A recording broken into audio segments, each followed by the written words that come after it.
గత వైసీపీ ప్రభుత్వం టీటీడీ నిబంధనలను ఉల్లంఘించిందని టీటీడీ సభ్యుడు భానుప్రకాష్ అన్నారు. కెమికల్స్ తో తయారు చేసిన నెయ్యిని వాడి లడ్డూలను తయారు చేశారని, హిందువుల మనోభావాలను దెబ్బతీశారని విమర్శించారు. స్వామివారి ఆగ్రహంతో గత ఎన్నికల్లో వైసీపీకి 11 సీట్లు దక్కాయని అన్నారు. పాపానికి ప్రాయశ్చిత్తంగా వైసీపీ లీడర్ నుంచి కేడర్ వరకు అందరూ గుండు కొట్టుకోవాలని ఆయన పేర్కొన్నారు.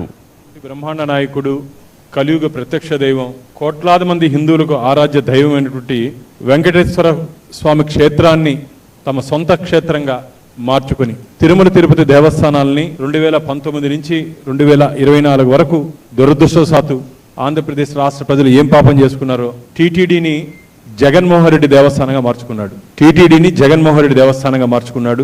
5 సంవత్సరాలు స్వామివారి పవిత్రత దిగజార్చే విధంగా, కోట్లాది మంది శ్రీవారి భక్తుల మనోభావాలు బాధపడే విధంగా వారి వ్యవహార శైలి నడిచింది.